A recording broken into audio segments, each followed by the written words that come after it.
The average male in Canada inherited $692,492 the day they were born.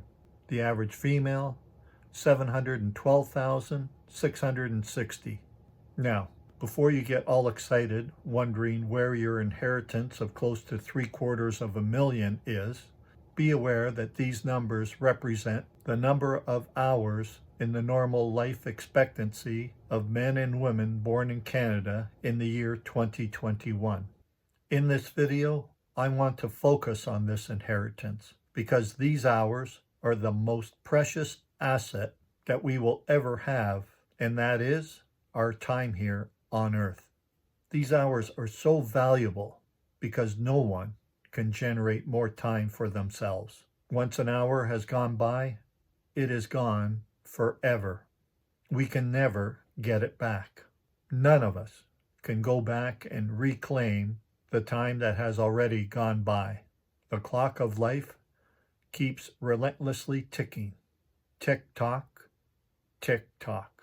However, what we can do is make the most of the time we have left. Here's an interesting story.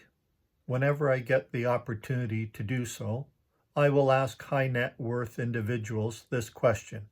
If you could go back in time and be 20 years old again, would you give up all your wealth and your worldly possessions to do so?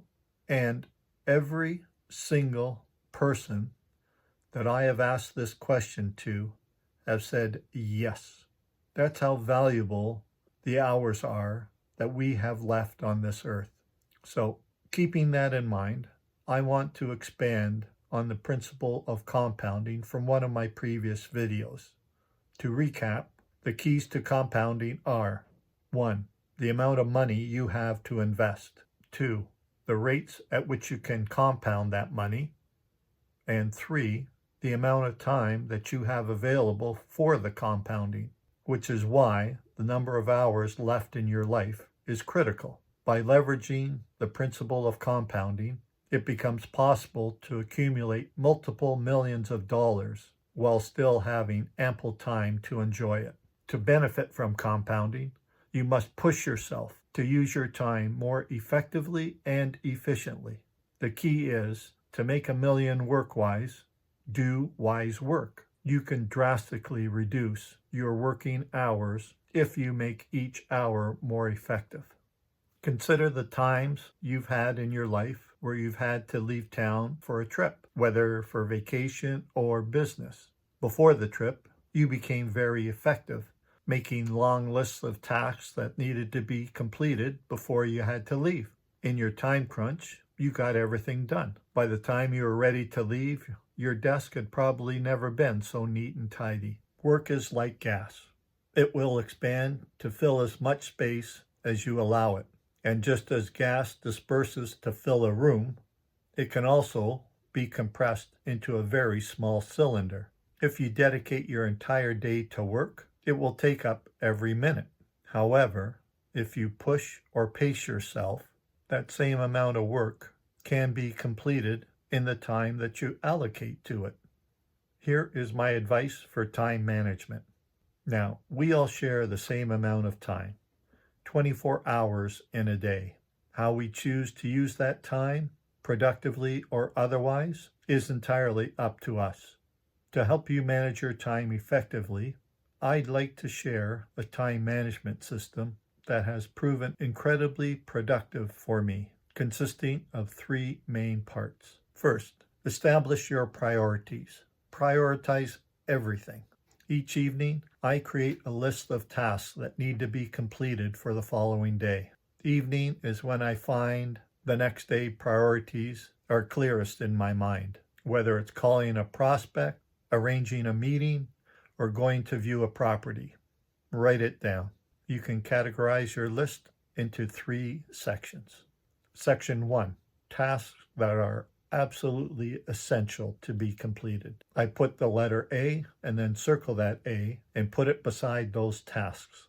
Section 2, tasks that are important and should be done after the essential tasks are completed. I put B's beside these tasks. Section 3, tasks that you will tackle if you complete the first two categories. I put C's beside these tasks. Regrettably, the third section often contains the most enjoyable and exciting tasks. They are the pleasant activities that can tempt you to prioritize them.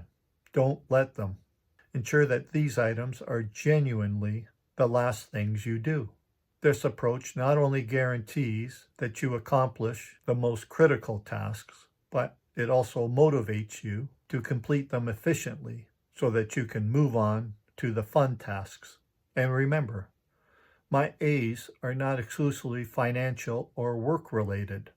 My family and friends are definitely an A priority. Nothing is more important. I find that the most successful people I know of are list makers. They have lists for everything. Lists of their favorite restaurants, lists of their favorite hotels and resorts, lists of their favorite golf courses. They use these lists all the time. Remember that success in life comes from the accumulation of the many small tasks that you complete every day. When the day is finally all said and done, the only thing that matters is that you accomplished your important tasks for the day, and as a result, you improved yourself that day. Success is all about being better today than you were yesterday. The second part of my time management system emphasizes the development of decision-making skills.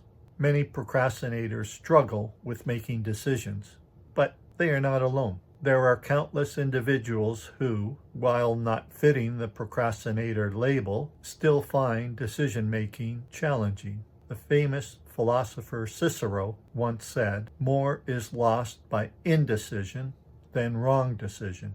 Indeed, indecision has caused more setbacks than poor decisions ever will. The old adage, "do something even if it's wrong," is very true. It's also important to understand that not every decision you make will be the right one. The goal here is to help you minimize poor decisions, and by making more and more decisions, you eventually increase your ability to make sound decisions more often. The third part is learning to say no. One final but vital time-saving technique is mastering the art of saying no without guilt. From a young age, many of us were conditioned to believe that it's impolite to refuse requests, especially when it comes to community and charitable projects. What we often overlook, however, is that institutions and individuals can exploit our sense of duty to manipulate our time and energy.